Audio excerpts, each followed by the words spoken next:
Over the last few years, I've helped dozens of SaaS companies like RB2B, Eventsa, Proposify, ClickHouse, and many more scale their revenue with SEO. So today I'm going to dive into what are the facts and what's fiction when it comes to driving real signups, leads, demos, and cash in the bank for your SaaS business. We'll dive into tactics, strategies, frameworks, so you can copy our exact process at breaking B2B and put it into play yourself. Let's dive in.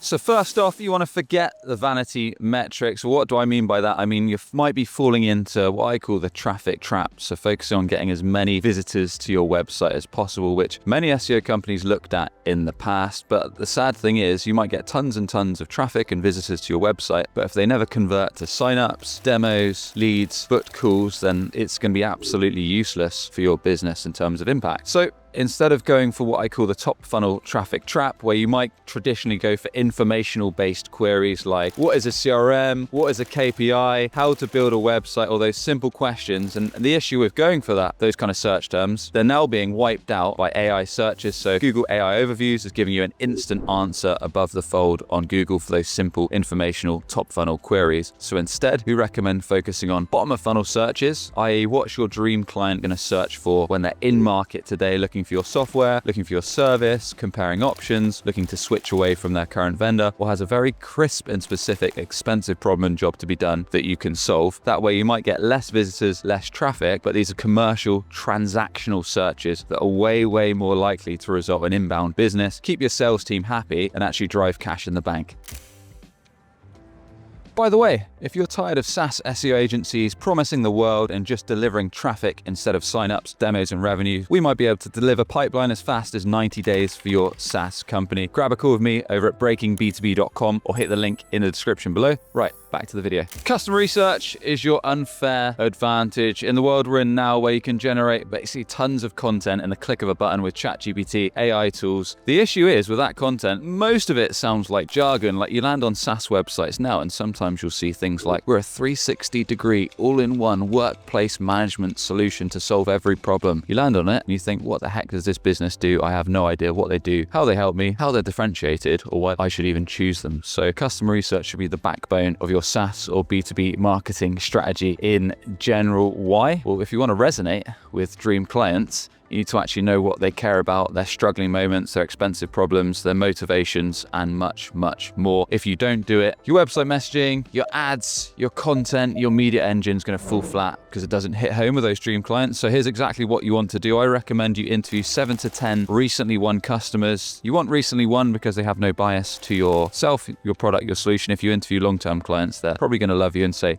all good things that doesn't actually help your strategy. And if you've got some recently churned, recently lost clients, chuck those in the mix so you can get some solid feedback as well and some learning. So questions you want to think about are things like, what expensive problems did you have when you reached out to us? What made that problem so frustrating? What impact did it have? Were you churning clients? Was it causing revenue loss? Was it causing kind of long delays? Was there a lot of time where kind of the way you were getting the job done today, maybe in Excel spreadsheets, caused a lot of pain and time loss? What made you choose us over other software vendors or solutions? What do you hate most about our industry or our sector? Where do you get trusted information from? So if you're looking to seek out solutions or softwares like ours, you go to LinkedIn, YouTube, ask your community, ask peers, network, go to ads or listen to podcasts. Like, where do you get that trusted info from? And also, what made you nearly not decide to work with us when you're on the fence? Were there any kind of thoughts in your head as to thinking, well, maybe I shouldn't use these guys? And of course, tailor this to your niche, your solution. There'll probably be other questions that come to mind, but that's at a broad level. And once you've done that, you want to record this with the customers, ideally on a tool like Riverside or Zoom. Use a cool transcriber like Fathom, or there's loads of others. Run the cool transcripts for a tool like ChatGPT, and then what you want to look for is patterns in the responses. So to each question, look for the most common response in each question. And from this, you can pull common words that your dream clients use to describe their pain points, their motivations, their jobs to be done, why they choose you. Look for all those things that keep popping up time and again. Look for those often said responses. And then this gold dust can then inform your website messaging, things like your headlines. You can weave it into ads because you really know your clients' struggling moments and their expensive problems. So it's going to to help your ads, it's going to help your content, it's going to help your media engine if you're creating videos or blog posts or articles. It's going to help your sales team so they can address those questions head on. Website landing pages so you can address those problems in FAQs. So all of this is going to inform your general go-to-market. So this is not just good SEO advice, but it's good general B2B marketing advice to nail this. Next up, we've got competitor content. It's super powerful. The reason being is your dream clients as a SaaS and software business, they're not searching for alternatives to your competitors for a pastime or for fun. They're doing it because they're genuinely in market, i.e. maybe the pricing of their current solution went up sky high. Perhaps the customer service just got terrible. Maybe they just got acquired and the response rate to tickets has just gone taking hours or days. So you're getting really frustrated. Or maybe there's something else that's just annoying those customers. So if you can hit on that, capture that demand when prospects are either looking to move away from their current vendor, maybe they're comparing you to another solution that's quite close in terms of spec or features, or maybe there's just another issue or frustration or kind of they're trying to judge pricing. So if you can capture that demand, those dream clients evaluating, frustrated, or just comparing you to other options, that's why competitor content is so useful. Not only that, but it can rank super fast, which we'll dive into in a second. So as an example of how you can build these pages out, we work with RB2B, who's a visitor identification software provider, and we work with their founder Adam Robinson. So RB2B, one of their money keywords we found on the competitor side was lead feeder alternatives. That's a common competitor they're weighed against. The way these pages are normally built out, it might be we evaluate the top lead feeder alternatives of 2026. Usually it's a listicle based article, and the way they're formulated is usually you have the H1 at the top. We evaluated the top 2026 competitors of lead feeder. That's the H1. Then in the body, you normally have an intro. You'll normally position your software or tool as number one. But instead of just shouting about how great you are, you'll normally leverage this customer research we talked about. So this is why folks choose us. This is the main features people care about. Here's a snapshot of pricing. Here's where we're a great fit. Here's where we're not such a great fit. We want to show your product in action. So screenshots, where your product clicks into play, that aha moment, kind of where it really kind of shines through. If you've got a GIF of kind of the product in action, if you've got customer video reviews, why they chose you, leverage all that. And then you want to do a fair comparison of the other vendors below. So that's typically how those are formulated. But you can also get landing pages, which might be kind of your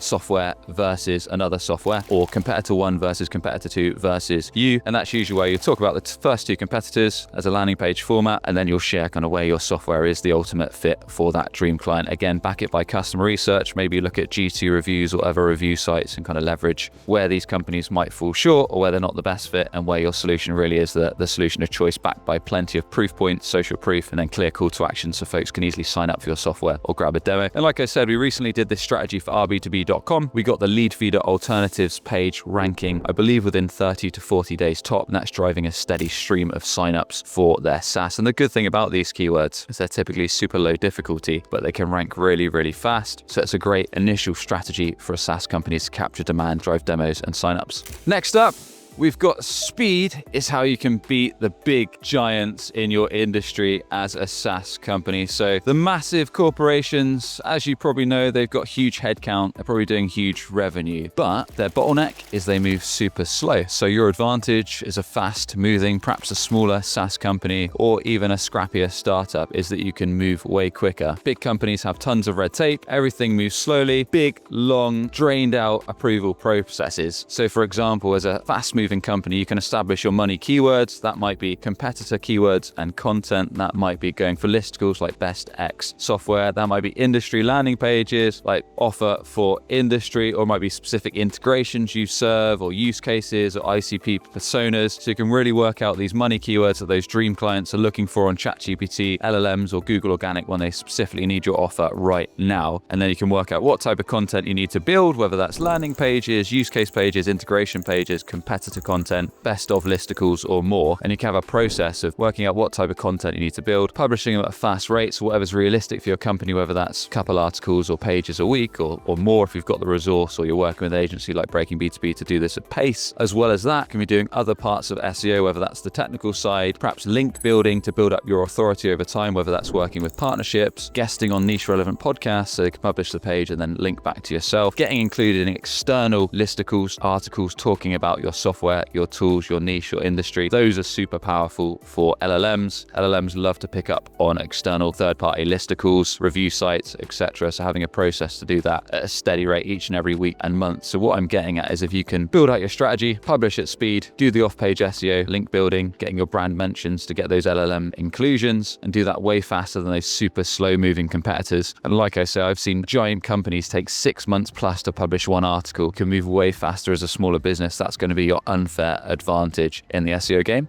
And last up, we've got don't be fooled by AI search. So there's a ton of hype going on right now, especially on channels like LinkedIn and other social channels, that ChatGPT killed Google, RIP Google. The truth is, a bunch of companies have done reports lately, like Spark, Toro, and Datos did one, and it still shows that Google has around 98% of market share. I think all the AI tools combined are around 2 to 3%. So it shows you Google is still a beast when it comes to capturing demand, capturing that qualified traffic and those inbound leads, demos, and signups to your SaaS company. So definitely don't neglect Google. I will say this though, if you have a more technical dream client base, if you have a more technical ICP, then those folks may be using LLMs like ChatGPT way more. So what can you do when it comes to show up on Google AI Overviews, ChatGPT, and other LLMs? Well, the good news is you don't need to completely chuck out and revise your strategy. A lot of good bottom of funnel classic SEO plays carry through to LLMs, AI Overviews, and ChatGPT. So some things you want to think about, everything we've talked about so far, leveraging customer research in all of your content so you can really resonate with dream clients' problems, jobs to be done, motivators, and much, much more. Content freshness seems to be big. So making sure when you're publishing blog posts, you're regularly updating them, having that EEAT experience, expertise, authority, and trust shining through that, so you're leveraging hands-on knowledge from whoever's putting together content, whether that's an agency like Breaking B2B or an in-house specialist. Making sure your content is super easy to consume. So we often in blog posts will do a quick summary, quick intro, why you should trust us, and those can be picked up in tools like Google AI Overviews. And then I really encourage you to try and control the narrative in your niche, in your industry. What do I mean there? Well, what I mean is making sure, so we talked about things like competitor content, showing up for things like best